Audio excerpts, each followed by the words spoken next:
Qala was established in 2004, and since then it was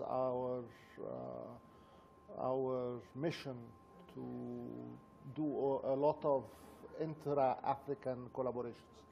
So we started by making a lot of investments in Sudan, followed by some in Ethiopia, followed by Kenya and Uganda. We did a number of transactions in Algeria and some in Nigeria.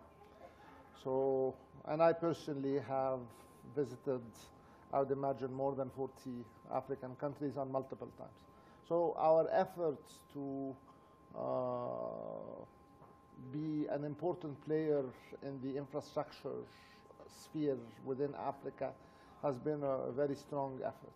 Unfortunately, that effort was derailed after 2010 as a result of two events. The first event was the turmoil that happened in Egypt in 2011, 12, and 13. But equally important, we were very busy with building our refinery, the Egyptian refining company, which we are hoping to commission within the next couple of months, 3 months from now. So we've been very busy building a $4.2 billion refinery on a project finance basis, non-recourse project finance basis. This type of financing, you need to be on top of things. Sure. So, and this is a very large project, so you need to concentrate. So over the last number of years, we were concentrating on making sure that we build this refinery, and hopefully that phase is behind us. So now we look at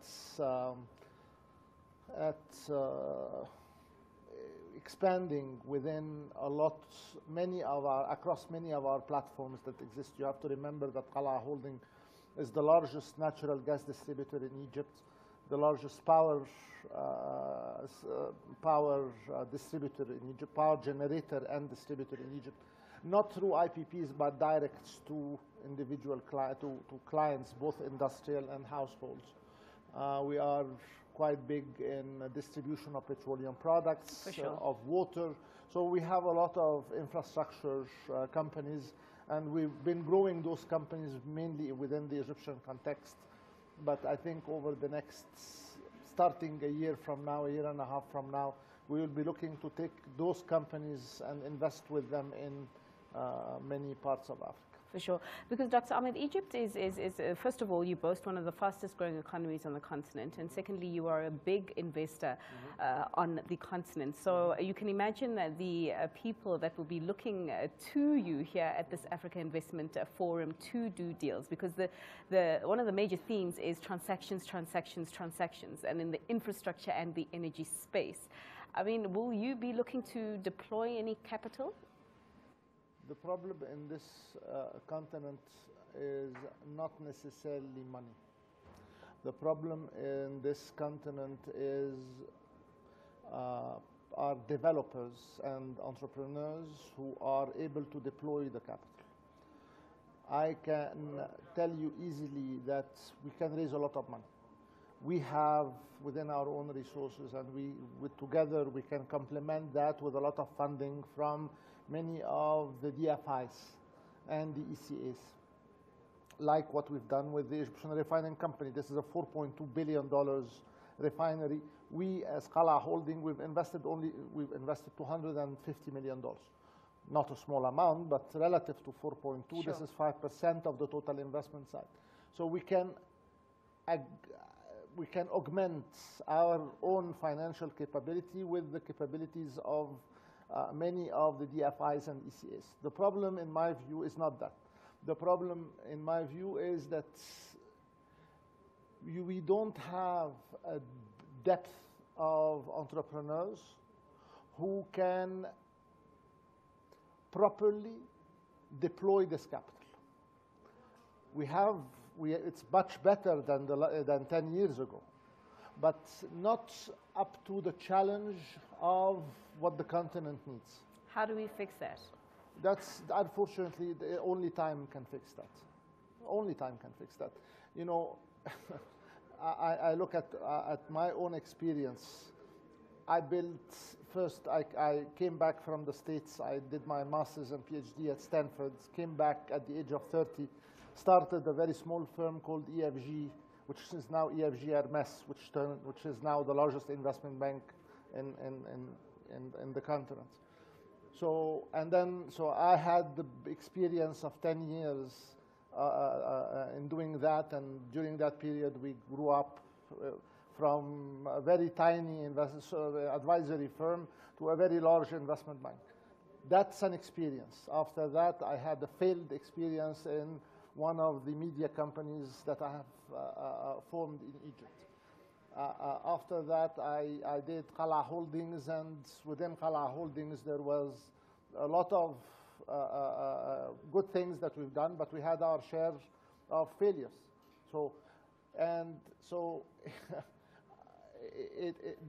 Those are cumulative experiences. There are, in my view, the number of people who can be trusted to deploy $500 million plus, let alone $4.5 billion plus, is very limited.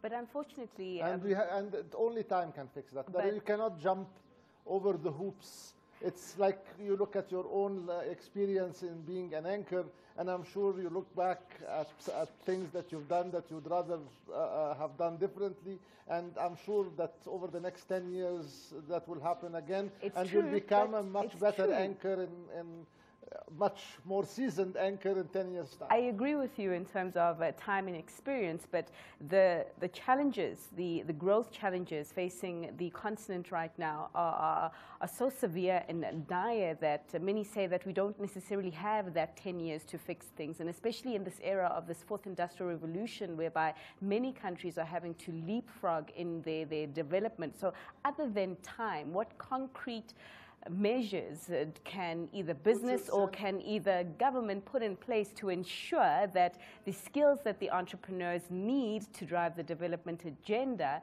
are given to them? It's not a question of given to them. That's the easy part.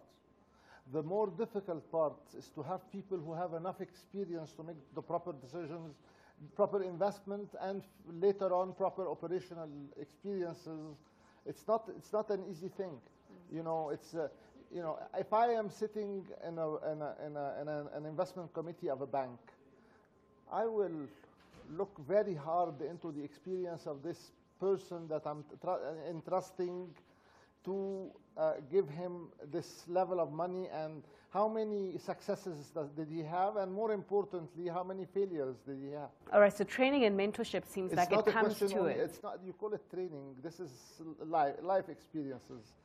Training is you have to have the formal training. Okay, honestly. so as Qala Holdings, as the chairman of Qala Holdings, what are you doing within your capacity to help fix this? The only reason why the Egyptian refining company transaction, if you want to call it that, has been so far a success is that we have a very, very, very deep organization. And I'm not sure that, especially when you see the turmoil that we went through, a global financial crisis in 2008.